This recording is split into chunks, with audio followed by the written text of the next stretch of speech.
आइए देखते हैं, मजा आएगा। पिक्चर चालू करो बे।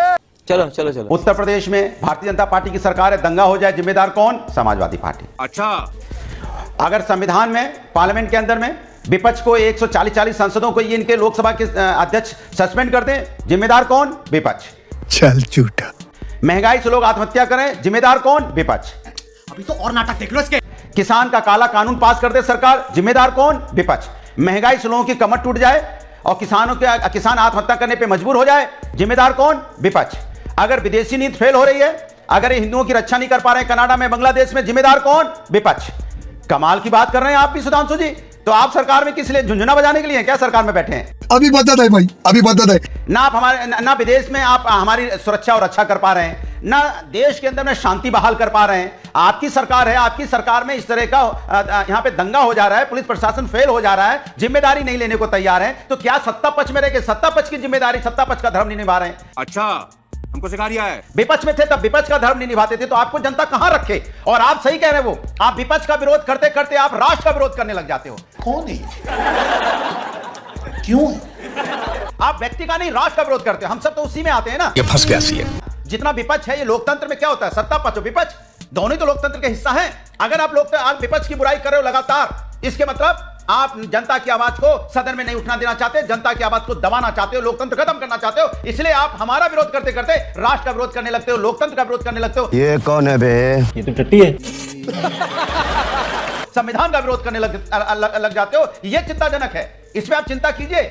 खाली यहां बैठने से काम नहीं चलेगा, या सरकार की वाहवाही करने के लिए मत आइए। आप बताइए वहां कैसे 4 लोगों की मौतें हो गई, किस वजह से हो गई? क्या पुलिस को नहीं पता था? क्या पुलिस ने वहां सैनिटाइज किया चारों तरफ से? क्या चारों तरफ से बैरिकेडिंग की? ड्रोन कैमरा से उन्हें पता नहीं चला यहाँ ईंट पत्थर आने वाले हैं? उन्हें ड्रोन कैमरा से पता नहीं चला कि 10-12 किलोमीटर से लोग यहाँ पे इकट्ठे होने वाले हैं? जब तुम्हें इतना पता ही नहीं है, पुलिस प्रशासन इतना मालूम नहीं है, तो क्यों सत्ता में हो भाई? तो रुको जरा, सब्र करो।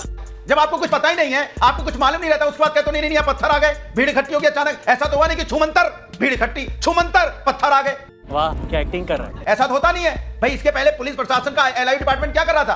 आपका इंटेलिजेंस डिपार्टमेंट क्या कर रहा था? सर 30 सेकंड इनको और देने दीजिए। आप जब वहां सर्वे कराने जाते हो तो इतना सिस्टम इनका वो अंदर भरा हुआ है, थोड़ा निकला है। आप अपनी जिम्मेदारी से भागना चाहते हो? Thank you. या पुलिस वालों की भी चोटें लगी, चोटें हमारे 4 लोग वहां पे बच्चे सहित भी हमारे हिंदुस्तानी हो गए, तो इसके मतलब आप क्या चाहते हो समाज के अंदर? और जिम्मेदारी लेने से बच रहे हो। जिम्मेदार कौन? खोजो खोजो कौन? तुर्क। क्या आ गया? पठान, तुर्क, पठान, पठान, तुर्क।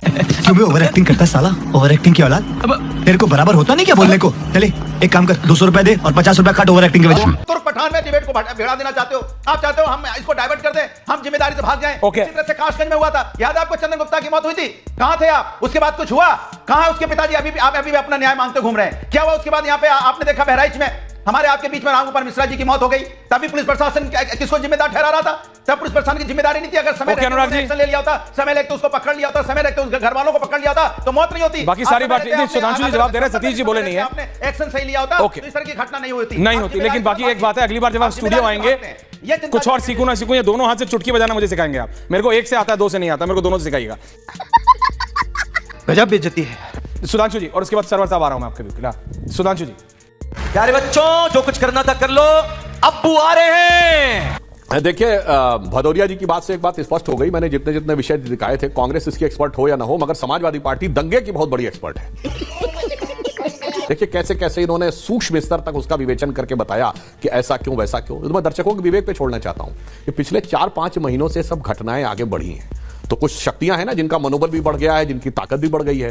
सिर्फ यहीं पे थोड़ी हो रहे हैं दंगे, थोड़ी हो रहे हैं। विमानों को बम की अफवाहें भी चल रही हैं, दिल्ली के स्कूलों में बमों की अफवाहें चली हैं, रेलवे ट्रैक के ऊपर चीजें रखी हुई हैं, बहुत सारी चीजें हो रही हैं। ऐसा नहीं सब आइसोलेटेड इवेंट है, ये सारी चीजें एक साथ हैं, क्योंकि देश ये समझ रहा है कि कुछ ऐसी ताकतें हैं जिनकी ताकतों का मनोबल बढ़ गया है और इस तरह की घटनाएं पिछले 4 महीने में होने लगी हैं। मगर मैं इनसे पूछना चाहता हूं कि जो भदौरिया जी ये कहने का प्रयास करते हैं, मेरे भाई ये बताइए, आप कह रहे हैं हम तुर्क और इसमें वो करना चाह रहे हैं। देखिए कितनी शिद्दत है कि तुर्क और पठान में तो आना ही नहीं चाहिए।